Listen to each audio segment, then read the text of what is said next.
Do you want to talk about your mental health? Well, you've come to the right place.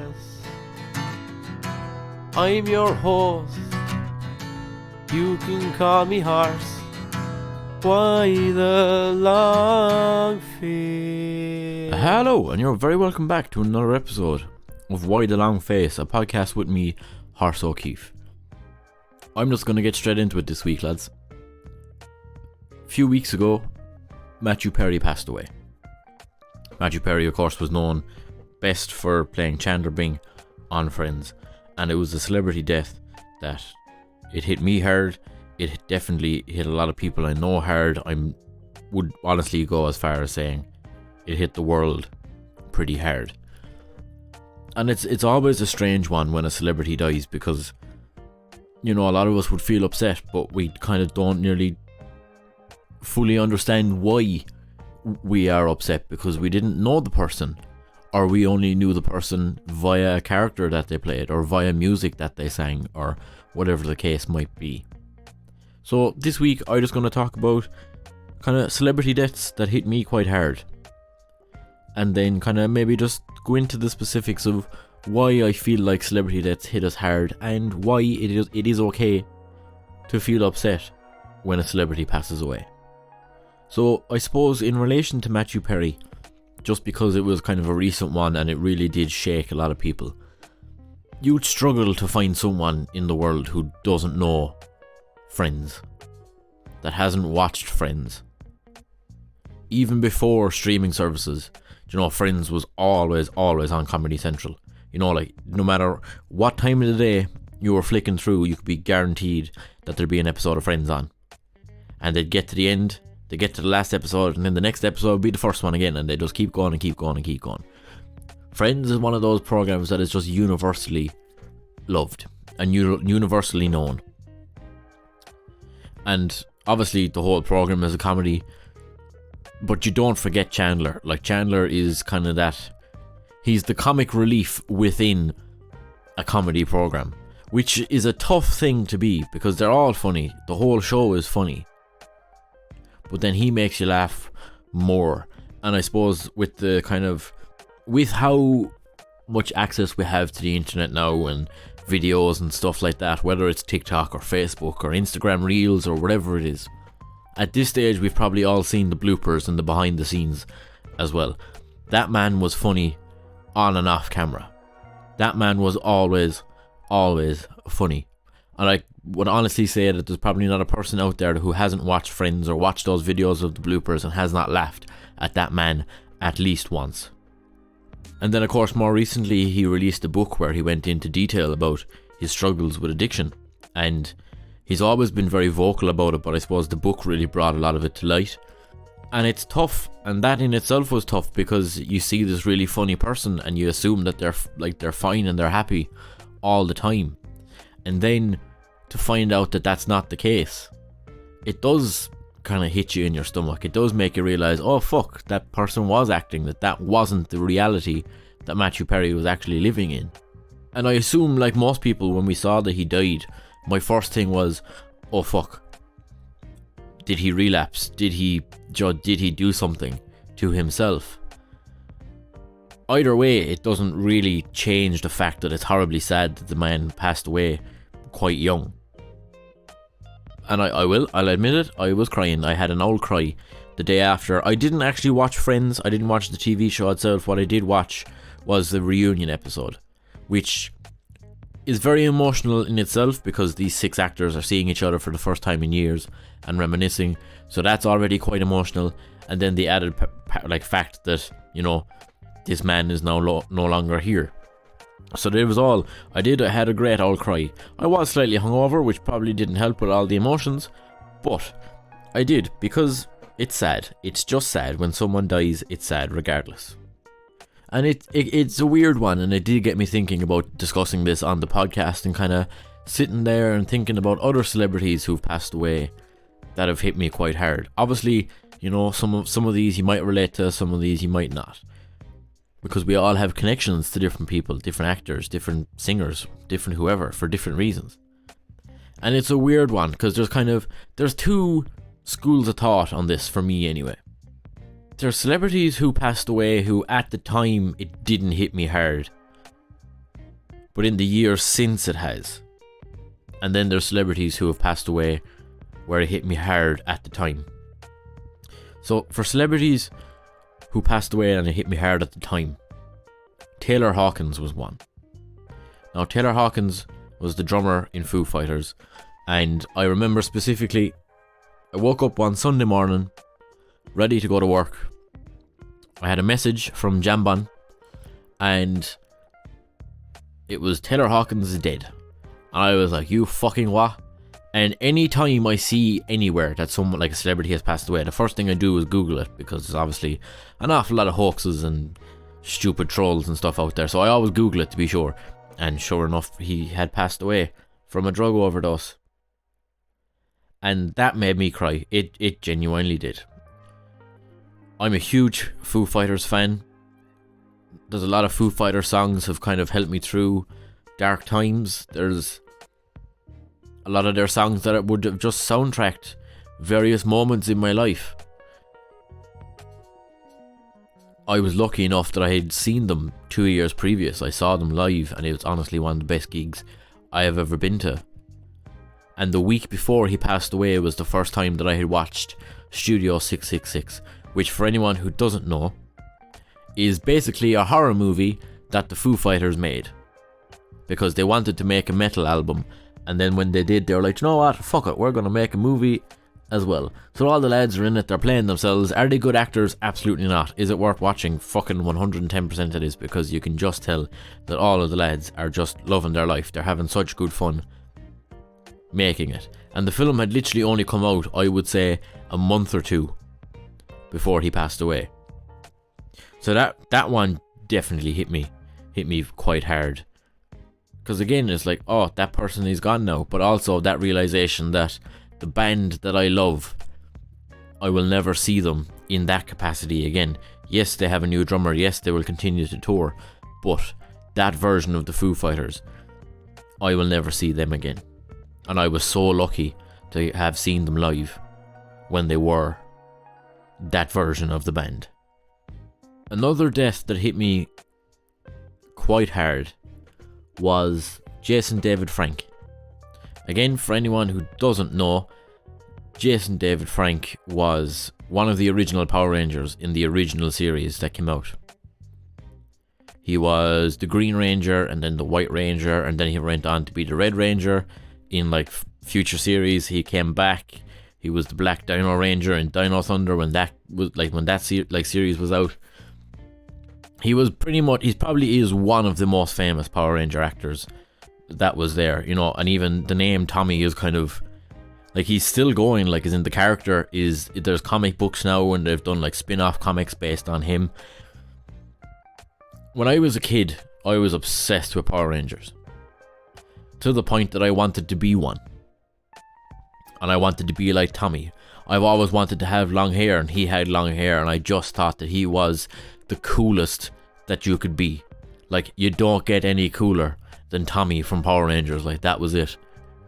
And I suppose I had it built up in my head, or this idea again of him, that because he was a Power Ranger, or he played a Power Ranger, and he was fighting off evil all the time, and physically he was able to fight, that he was indestructible, that he was this super strong, capable guy. There was nothing that would, like, you know, get him down or would affect him, or that he couldn't battle through and ultimately come out on top of. And unfortunately that was not the case. Jason Frank took his own life because he obviously had his own demons. He obviously had his own battle that he was facing, and he unfortunately obviously didn't see that there was a way out. And that really, really broke me. It really, really upset me, because one, you know, it's sad when anyone chooses to take their own life, and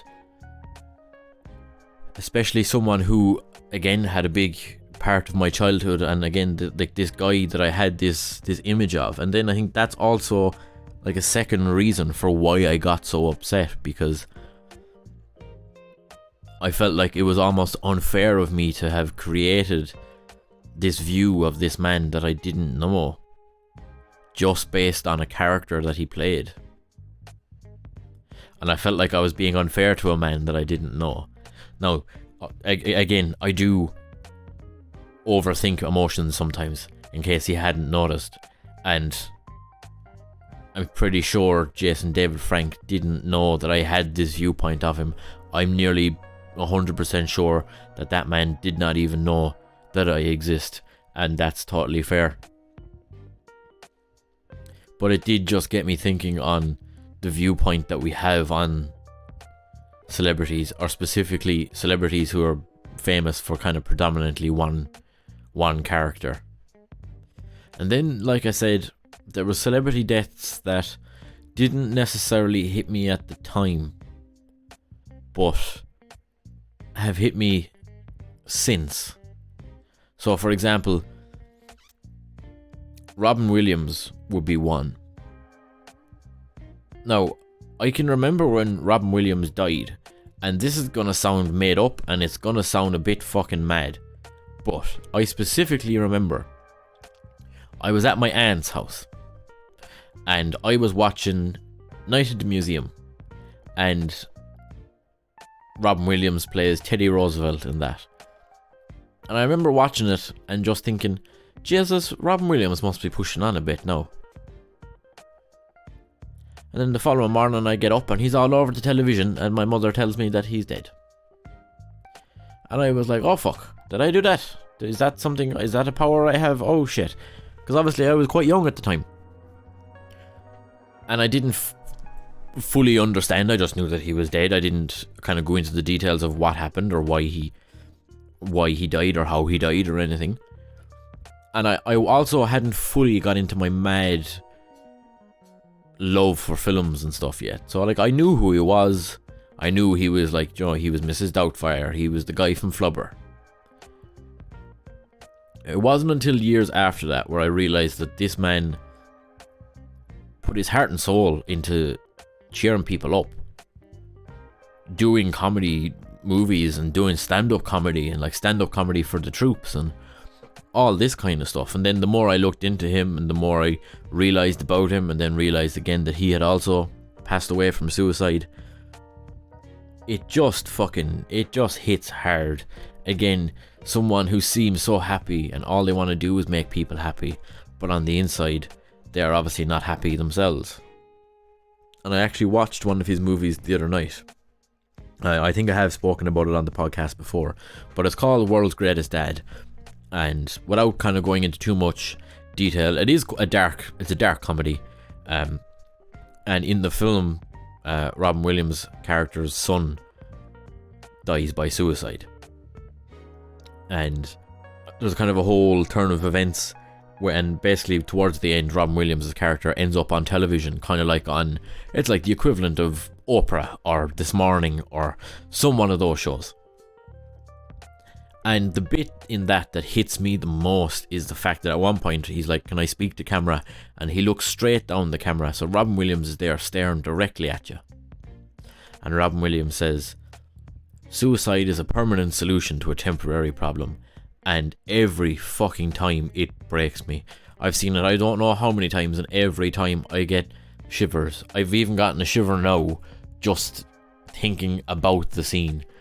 Because again, it's just that whole, obviously at that point we don't know what he was going through. Like, he could have put his heart and soul into that line and we have no idea.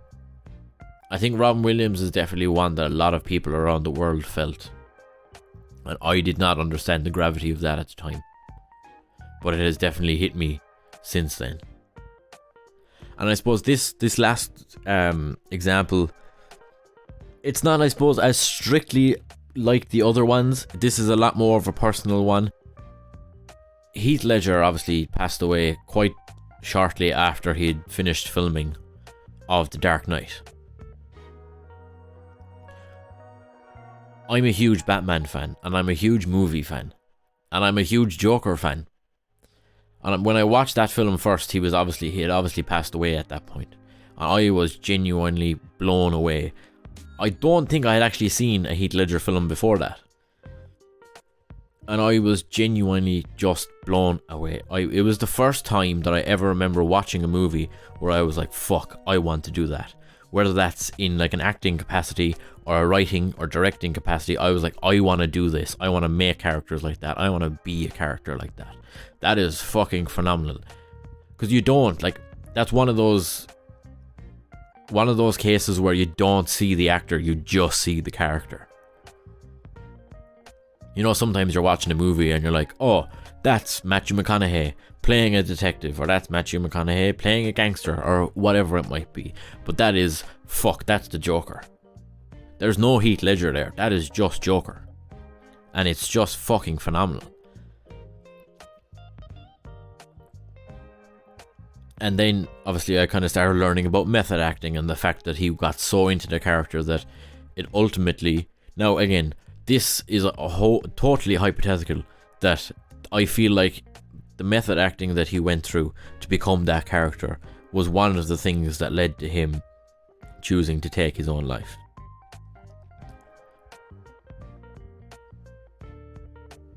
Because the Joker is just honestly an extremely complex character, and it's a very dark headspace to be in.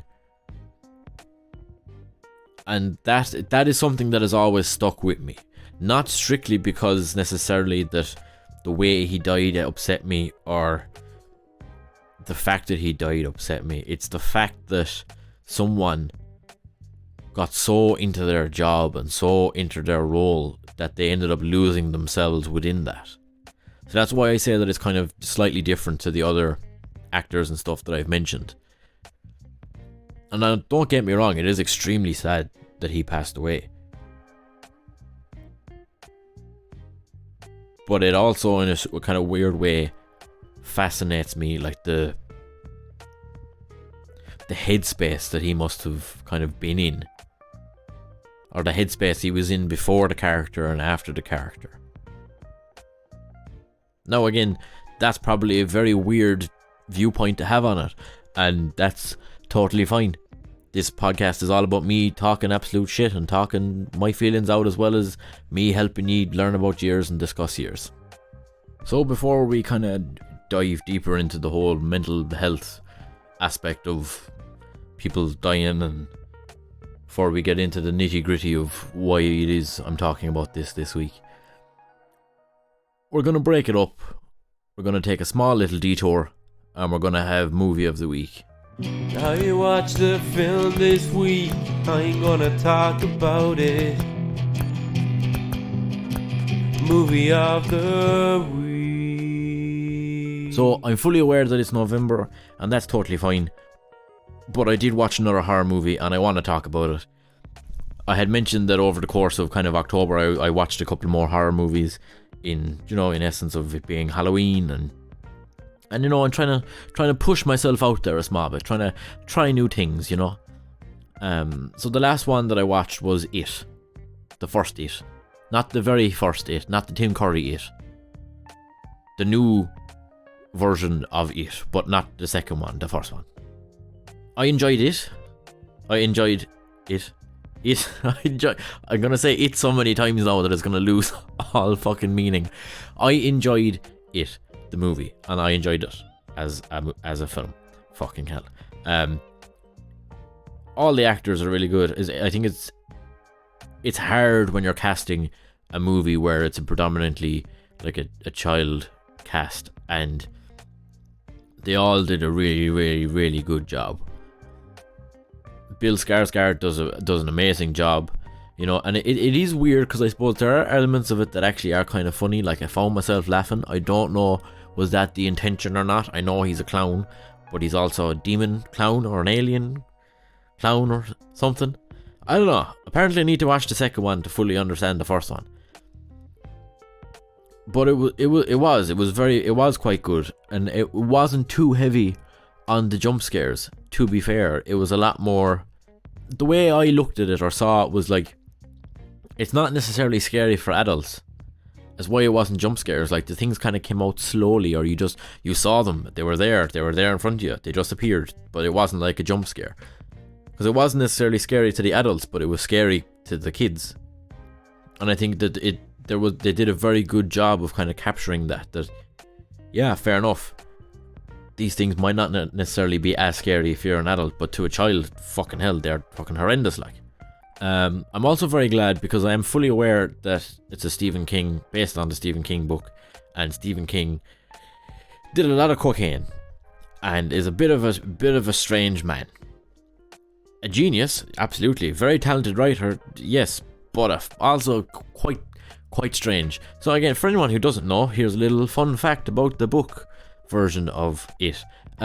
Before they go down into the little cave, well, house, whatever the fuck it was, and kind of have the final face off with the clown, they all basically said, oh look, fuck it, we're all young, but we could all die now. Do you know what we should do? We should have sex and all the kids have an orgy. And it's fucking weird. It's weird to say it out loud now. It's weirder that a grown-ass man wrote that in the book. But there you go, lads. That's the effects that cocaine has on you. Would I recommend watching it? Yes. Am I actually slightly intrigued to watch the second one? Also, yes, because I do want to see how the adult actors portray the kids, and do they kind of... Is it realistic? Like, are the adult actors very much like what those kids would be like grown up? But overall, did I enjoy my spree of watching horror movies? Not particularly. It was very stressful. There was an awful lot of sweaty hands and pretending to look at my phone because I didn't want to be scared. Will I do it again? Maybe. Am I converted to now liking horror films? I wouldn't go that far. But am I intrigued to see, can I find a decent horror movie that's not just full of shitty jump scares? Yeah, I kind of am. So if you do have any recommendations for actual, genuinely good horror movies that you think I will enjoy, please send them on. But I swear to God, if any of you send me on a film that is just full of shitty jump scares in an effort to just scare me and give me a shit time, I will not be fucking impressed in the slightest. I was gonna threaten you, but to be fair, I don't think I'm a very threatening man, so I don't think there's much I could say or do that would actually threaten you. And now that I've put the idea out there, I realise that's exactly the thing that you're going to do. So, do you know what? I'm just gonna end the segment now, and we're gonna go back to talking about the mental health side of things, because I'm a lot better at doing that bit. So, why do we get so upset when a celebrity dies? And then why, in turn, do we then question ourselves as to, are we allowed to feel upset that this person has died? So for what I'm going to talk about, I'm going to use Mathew Perry as the example, because I suppose it's probably the one that is still at the forefront of most of our minds. Of course, by all means, you can change out the celebrity in this situation. You know, like I said, we all have different tastes, we all have different things that we like or don't like, so different celebrity deaths would obviously affect us differently. I reeled off 4 or 5 earlier. You mightn't have, you mightn't necessarily understand that, but there could be other celebrities that are really close to your hearts, and I mightn't understand them because they don't do things that I like, and that's totally fine. Like I said, I'm just using Mathew Perry as an example because it's the most recent one. It's what kind of inspired this episode of the podcast. And like I said, I feel like it's at the forefront of most people's brains. So, in the Mathew Perry situation, a lot of people have seen Friends. A lot of people would describe Friends as one of their comfort shows, and could possibly go as far as saying that Chandler is their comfort character. And so when they kind of pass away, some people feel like that tarnishes that comfort show for them. That they no longer see it as just that there's now this kind of layer of sadness to it, that every time that person makes you laugh initially, and then you have that little oh fuck but they're gone moment. Firstly, more than anything, there is absolutely nothing wrong with feeling. Just full stop. If you walk outside and you see a flower, and that flower just, you think it's the most beautiful thing you've ever seen, and you break down crying, that's fine. There's absolutely nothing wrong with that, because that's you feeling, it's you experiencing. The whole point of a comfort show is that it's your go-to when you're sad. And so when someone passes away from a comfort show or from a comfort movie, you can't help but feel that your comfort has now been kind of uprooted as well. And I suppose like it's awkward, it's difficult, it's kind of a hard thing to process, it's a hard thing to understand, because again, there is a part of you that feels like you knew that person. And then the other side of you is like, but I didn't. I knew a character that person played. I didn't know the real them. But that's okay. Mathew Perry didn't necessarily know how big Friends was going to be when he started, when he got the role. But I'm sure by the time Friends was done and Friends was being reran and Friends was, they did that anniversary episode, I have a fair idea that Mathew Perry knew full well the impact that Friends has had on the world. The fact that Mathew Perry is now gone, or the fact that he's no longer with us, I don't necessarily think that that's a reason for Friends to no longer be your comfort show, or to let Friends no longer bring you that comfort. Don't be sad that he's gone. Be glad that he was here. Yes, it is horribly sad that he's no longer with us. But he can still live on in the work that he did. Whether that's Friends, whether it's movies, whether it's his work towards addiction has genuinely helped you. Again, it really does depend on what you believe in relation to kind of religion or afterlife and stuff. As far as I'm concerned, just with my own opinions, I don't believe in an afterlife. I think you're here for as long as you're here, and when you're gone, and that's it. And that can be quite sad if you're not famous and you're just a regular Joe Soap. It doesn't have to be, but it can be. But in Mathew Perry's situation, he will never fully be gone, because we live in an age where we can stream basically anywhere. Friends is never not going to be on. You're never not going to be able to access the movies that he was in. You're never not going to be able to get his book, whether that's the physical copy or like an e-copy or whatever, even an audiobook version. That man is never fully going to be gone, whether it's him himself and the impact that he wanted to have on the world or the characters that he played. If Friends brings you comfort, if Friends is your comfort show, whether that's when you're sad or when you're sick or just when you're dying of a hangover, let that still be your comfort show. Let Chandler still make you laugh. Let him still bring joy to your heart where you're watching that, you're watching a TV show with someone and there's something funny and you both start laughing and you're looking at the TV and then you turn and you look at each other and you're laughing with each other and you're laughing at each other and you're laughing together. Those moments will never be gone. That comfort does not have to be gone. It's the same for like the Foo Fighters songs. Taylor Hawkins is gone, unfortunately, and it's horribly, horribly sad. But the songs that he made and the clips of him performing, those aren't going anywhere. Those will be there forever unless the internet fucking just goes one day. But then some of us are fortunate enough to be old school and still have CDs. So fair enough, I live in a world where I'm never going to hear a new Foo Fighters song that Taylor Hawkins is on. But I'm extremely lucky to live in a world where I can still access his music. I can still listen to that man putting his heart and soul into the drum kit. I don't just have to be sad that he's gone. I can be glad that he was here. I can appreciate the fact that he was here. The impact that he had, I can still feel that. I can hear it. I can see it.